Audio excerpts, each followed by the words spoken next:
నమస్కారం అమ్మ. నమస్తే అమ్మ, శ్రీమాత్రే నమః.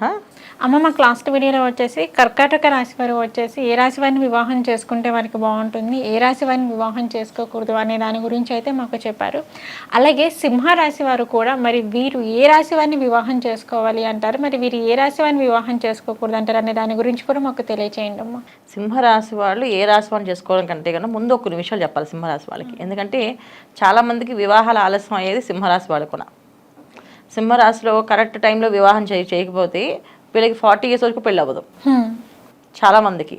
సో సింహరాశిలో పెళ్ళి కానీ ఇలా వాళ్ళు ఎక్కువ ఏజ్ గ్యాప్, అంటే చాలా ఏజ్ వచ్చేస్తుంది, ఇంకా మాకు ఇంకా పెళ్ళి అవ్వదు, 40 వచ్చి 42 వచ్చింది, 44 వస్తుంది అని చెప్తూ ఏదైతే ఉన్నారో దాంట్లో కొన్ని రాశుల్లో ఈ సింహరాశి మెయిన్ ఉన్నారు. ఓకే, ఎందుకు ఈ రాశి వాళ్ళు ఉన్నారంటే వీళ్ళు మొదటి నుంచి వీళ్ళకి ఆలోచన విధానం ఎలా ఉంటుందంటే సెటిల్మెంట్ అంతా అయిపోయిన తర్వాత అన్నీ సంపాదించుకున్నాక అన్నీ చేసుకున్నాక ఒక ఇల్లు ఒక కారు అన్నీ కొనుక్కున్నాక అప్పుడు వివాహం చేసుకోవాలని అనుకుంటారు. కానీ సింహరాశి వాళ్ళు ఖచ్చితంగా జాతకం చూపించి ఎప్పుడు వివాహ గడియలు ఉన్నాయో చూసుకొని ఆ టైంలో వీళ్ళు వివాహం చేసేసుకోవాలి.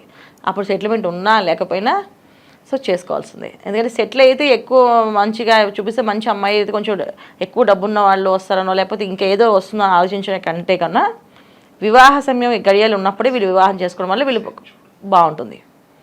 అదర్వైజ్ చాలా ఇబ్బంది పడతారు. సో సింహరాశి వాళ్ళకి అబ్బాయిలకి 20-25 ఏళ్ళలోపు ఇవి సింహరాశి వాళ్ళకి వివాహం చేయకపోతే మళ్ళీ 40 దాటితే కానీ వీళ్ళు వివాహం అవ్వదు. సో సింహరాశి వాళ్ళు 25-26 లోపు అబ్బాయిలకి వివాహం చేసుకోలేదు అనుకోండి, తర్వాత వివాహం కష్టం. సో సింహరాశి అమ్మాయిలకి వివాహం అయిపోతుంది, ఫాస్ట్గానే అవుతుంది అమ్మాయిలకి. ఎందుకంటే ఇందులో ఉన్న అమ్మాయిలు ఎంత మంచి అమ్మాయిలు అంటే ఈ సింహరాశిలో ఉన్న అమ్మాయిలు తల్లిదండ్రుల మాట వింటారు. వీళ్ళు 110% తల్లిదండ్రుల మాట వింటారు. ఎవరో ఒకరు ఇద్దరు వినకపోతే అది జాతకరీత్యా దోషం, ప్రారంభ కర్మల మాట. సో వాళ్ళకి తల్లిదండ్రులకి పిల్లలు మాట వినే లక్షణం కూడా ఉండేది ఉండదు జాతకంలో, యోగం. ఆ యోగం లేని వాళ్ళకి అలాగ ఒకసారి ఎప్పుడు జరుగుతుంది అని ఎప్పుడో. అది నాకు తెలిసి రెగ్యులర్గా సింహరాశి ఎక్కువ ఏంటంటే తల్లిదండ్రులు చెప్పిన మాట విని ఈ టైంకి వివాహం చేసేసుకోవాలంటే సరే చేసుకుంటారు. సో వీళ్ళు ఎలాంటి అంటే లక్ష్మీదేవులతో సమానం ఈ పిల్లలు. సో వీళ్ళు వివాహం చేసుకోవడం అత్తగారు వాళ్ళ ఇంట్లో ఎలాగున్నా సరే పరిస్థితి అర్థం చేసుకునే తత్వం ఉన్నవాళ్ళు వీళ్ళు. ఎటువంటి సిచ్యువేషన్ అయినా సరే భర్త కోపం ఉన్నా కోపం లేకపోయినా అర్థం చేసుకుని ముందుకెళ్ళే లక్షణం ఎక్కువ ఈ అమ్మాయిలకు ఉంటుంది సింహరాశి వాళ్ళకి. సో వీళ్ళకి ఇంతగా పర్టికులర్గా వీళ్ళు అన్ని విషయాల్లో అనుకూలంగా ఉన్నారు కనుక వీళ్ళు తీసుకోవాల్సిన ప్రికాషన్స్ ఏంటంటే ఏ రాశి వాళ్ళు చేసుకోకూడదు, అలాగే జాతకం ఉన్న వాళ్ళు ఏ లగ్నం వాళ్ళు చేసుకోకూడదు, సింహ లగ్నం వాళ్ళు ఏ లగ్నం వాళ్ళు చేసుకోకూడదు, రాశి వాళ్ళు ఏ రాశి వాళ్ళు చేసుకోకూడదు. సింహరాశి వాళ్ళు ఖచ్చితంగా కర్కాటక రాశిని కన్యా రాశిని చేసుకోకూడదు, అలాగే కర్కాటక లగ్నాన్ని కన్యా లగ్నాన్ని చేసుకోకూడదు.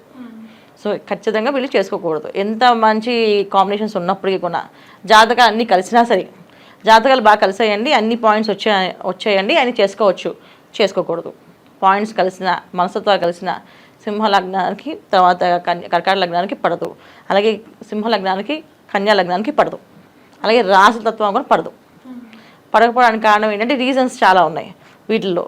సో దీనివల్ల ఏంటంటే చేసుకోవడం వల్ల చాలా ఇబ్బందులు పడే అవకాశం ఉంది. ఎందుకంటే లైఫ్ సెటిల్ అవ్వడం ఉండదు, ఒకళ్ళు బాగా ముందుకు వెళ్తారు, ఇంకొకరు సెటిల్ అవ్వరు. చేసుకుంటే ఏమవుతుంది, అన్నీ కలిసాయి కదా, మనస్తత్వాలు కలిసాయి, జాతకాలు కలిసాయి, మరి చేసుకోవచ్చు అని చెప్తున్నారు మీరు అన్ని. కానీ ఏంటంటే ఇక్కడ కెరియర్ వైజ్గా సింహరాశి వాళ్ళు బాగా సంపాదిస్తున్నారు అనుకోండి, ఒకవేళ కర్కాటక రాశి వాళ్ళు సంపాదించరు. సో వాళ్ళు కర్కాటక రాశి వాళ్ళు బాగా సంపాదిస్తున్నారు, సింహరాశి వాళ్ళు సంపాదించరు. అలాగే కన్యా రాశి వాళ్ళు బాగా సంపాదిస్తున్నారు, సింహరాశి వాళ్ళు సంపాదించరు. సింహరాశి వాళ్ళు బాగా సంపాదిస్తే వాళ్ళు కన్యా రాశి వాళ్ళు సంపాదించరు. సో ఇప్పుడు మనకి కావాల్సిన ఏంటి, భార్యాభర్త ఇద్దరు ఉద్యోగాలు చేస్తున్నారు, ఎవరు ఇంట్లో ఉండి చేసుకోవాలనుకోవట్లేదు. భార్యాభర్త ఇద్దరు కలిసి కష్టపడి ఉద్యోగం చేస్తేనే రేపు వచ్చిన ఉండే ఖర్చులకి వాటికి అవకాశం అని చెప్పి అందరూ అనుకుంటున్నారు. ఉద్యోగాలు కంపల్సరీ అనుకుంటారు. ఎవరైతే ఉద్యోగాలు కంపల్సరీ అన్నారో వాళ్ళు ఖచ్చితంగా ఈ వివాహాలు చేసుకోకూడదు. వీళ్ళు అసలు వీళ్ళకి పడరు, సూట్ అవ్వరు. ఓకే, ఎవరు పడతారు సింహరాశి వాళ్ళకి అంటే వృశ్చిక రాశి వాళ్ళు పడతారు, వాళ్ళు చేసుకోవచ్చు. వీళ్ళిద్దరికి అండర్స్టాండింగ్ చాలా బాగుంటుంది. చాలామంది ఏంటంటే కళ్ళతో మాట్లాడితే కళ్ళు చూస్తే అర్థమైపోతుంది లక్షణాలు, ఆ లక్షణాలు ఎక్కువగా ఈ వృశ్చిక రాశికి సింహరాశికి ఉంటుంది. సో వాళ్ళు ఏం చెప్తారో అర్థమవుతుంది, వీళ్ళు ఏం చెప్తారో వాళ్ళకి అర్థమవుతుంది. ఈ బాగా కాంబినేషన్ బాగుంటుంది. నెక్స్ట్ ఇంకెవరిని చేసుకోవచ్చు అంటే ధనస్సు, వాళ్ళు కూడా చేసుకోవచ్చు. తర్వాత కుంభం చేసుకోవచ్చు. మళ్ళీ కుంభరాశి వాళ్ళు కూడా వీళ్ళకి మ్యాచ్ అవుతుంది. ఏ విషయమైనా ఆలోచన విధానాలు బాగుంటాయి.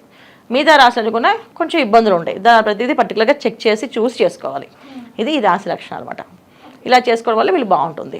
ఓకే అమ్మ, ఈ సింహరాశి వారు వచ్చేసి ఎటువంటి జాగ్రత్తలు తీసుకుంటే వీరికి బాగుంటుంది అంటారు? సో జాగ్రత్తలు తీసుకునేదానికంటే కూడా ఏంటంటే మెయిన్ చూసుకోవాల్సింది అంటే భార్యాభర్తలు ఆల్రెడీ వివాహాలు అయిపోయిన వాళ్ళు, ఎవరైతే వివాహాలు అయిపోయి వాళ్ళు చూసుకోవద్దు. వాళ్ళు తీసుకోవాల్సిన కెరీర్ పరంగా ఇబ్బందులు వస్తున్నాయంటే దీనివల్ల ఇబ్బందులు వస్తున్నాయని చెప్పి దీని తగ్గ పరిహారం ఏంటంటే కెరియర్ సెటిల్మెంట్ అవ్వడానికి సింహరాశి వాళ్ళు చేస్తున్న ఆరాధన ఏంటంటే సూర్య ఆరాధన. ఎందుకంటే సింహరాశికి అధిపతి రవి భగవానుడు. ఎవరైతే రవి భగవాన్ అధిపతి ఉన్నారో ఎప్పుడైతే సూర్యనారాయణమూర్తి మనం కొలవడం వల్ల కెరియర్ సెటిల్మెంట్ ఉంటుంది. చాలామందికి ఏంటంటే సింహరాశి వాళ్ళకి వివాహాలైన కెరియర్ సెటిల్మెంట్ ఉండదు. ఇంకా చిన్న చిన్న ఉద్యోగాలు చేయడమో, ఇబ్బంది పడ్డమో, సరిపోయిన శాలరీ సరిగా రాకపోవడమో, ఒకవేళ ఉద్యోగం బాగున్నప్పటికీ కూడా మంచి పేరు ప్రఖ్యాతులు లేకపోవడం, అదే జాబ్లో ఒక 40 years నుంచి ఉండడం, ఇలా జరుగుతూ ఉంటాయి. ఇలాంటి విషయాలు అందరికీ ఏంటంటే వీళ్ళు కెరియర్ సెటిల్మెంట్ అంటే ఎర్లీ మార్నింగ్ వీళ్ళు లేవడం వల్ల, సూర్య నమస్కారాలు చేయడం వల్ల, సూర్య ఆరాధన చేయడం వల్ల, సో వచ్చిన వాళ్ళు ఆదిత్య హృదయం చదవడం వల్ల, ప్రతి ఆదివారం శివాలయానికి వెళ్ళి నవగ్రహ ప్రదక్షిణ, శివుడి ప్రదక్షిణ, ఫస్ట్ నవగ్రహాల ప్రదక్షిణాలు చేయాలి, తర్వాత శివాలయంలో ప్రదక్షిణాలు చేయాలి. ఇలా చేయడం వల్ల కెరీర్ సెటిల్ అవుతుంది. కెరీర్ ఎప్పుడైతే సెటిల్ అవుతుందో వైఫ్ అనేది మంచి. ఇప్పుడు ఇక్కడ ఏంటంటే లక్షణాలు గొడవపడే మనస్తత్వాలు కాదు, అమ్మాయిలు కానీ అబ్బాయిలు కానీ. సో నాకు ఈ అమ్మాయి వచ్చింది, నాకు నచ్చలేదు, నాకు ఈ అమ్మాయి వద్దు అనే లక్షణం లేదు.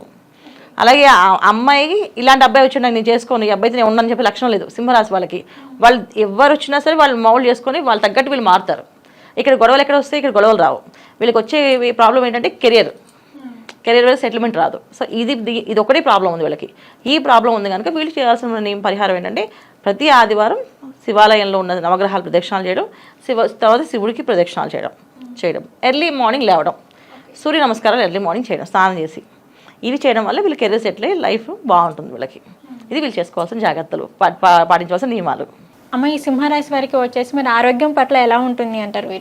వీళ్ళ ఆరోగ్య విషయంలో కొంచెం జాగ్రత్తలు తీసుకోవాలన్న. వీళ్ళకి ఆరోగ్యం ఏంటంటే ఎక్కువ చాలామందికి సింహరాశి వాళ్ళకి హార్ట్ ప్రాబ్లమ్స్ వస్తాయి, తర్వాత వెన్నుకు సమస్యలు, బ్యాక్ పెయిన్ సమస్య. చాలామంది బ్యాక్ పెయిన్ బాగా పెయిన్ వస్తుంది, బండి డ్రైవ్ చేయలేము, కూర్చోలేము, కార్లో కూర్చున్న బ్యాక్ రెస్ట్ పెట్టుకుంటుంటారు కదా కంపల్సరీగా. సో బ్యాక్ పెయిన్ ఎక్కువగా ఉంటుంది. తర్వాత ఇవి ఉంటాయి. వీళ్ళు ఏంటంటే ప్రతి పౌర్ణమికి అరుణ పారాయణ చేయించాలి. ఇంట్లో చేయించుకున్నా, గుళ్ళో చేయించుకున్నా అరుణ పారాయణ చేయించి ఆ తీర్థం తీసుకుంటుంటే వీళ్ళకి క్రమేణంగా ఆరోగ్య సమస్య నుంచి బయటపడతారు. ఎందుకంటే వెన్నుకు సంబంధించింది, తర్వాత గుండెకి సంబంధించిన నొప్పులు ఎప్పుడు కొన్ని ఏంటంటే చాలా పెద్ద సమస్యలు అవి. హాస్పిటల్కి వెళ్ళామంటే లక్షల్లో పేలిపోతుంది బిల్, మనకి మామూలుగా లక్షల్లో ఖర్చు అవుతుంది ఏ విషయమైనా. సో ఈ లక్షల్లో ఖర్చు అవడానికి కారణం ఏంటంటే ఆ ఉన్న సమస్య అటువంటిది వచ్చేది. చిన్న సమస్యలు అయితే రావు, పెద్ద సమస్య వచ్చితే ఆ వచ్చిన సమస్య అలా అవుతుంది. అందుకని ప్రతి పౌర్ణమికి వీళ్ళు అరుణ పారాయణ చేయించుకోవడం, ఆ తీర్థం తీసుకోవడం, దానివల్ల వీళ్ళు ఆరోగ్యం బాగుంటుంది. ఓకే అమ్మ, సింహరాశి వారి వచ్చేసి ఏ రాశి వారిని వివాహం చేసుకుంటే మరి వీరికి బాగుంటుంది, మరి వీరు ఏ రాశి వారిని వివాహం చేసుకోకూడదు అనే వాటి గురించి అయితే చెప్పారు. ధన్యవాదాలు. నమస్తే అమ్మ. శ్రీమాత్రే నమః.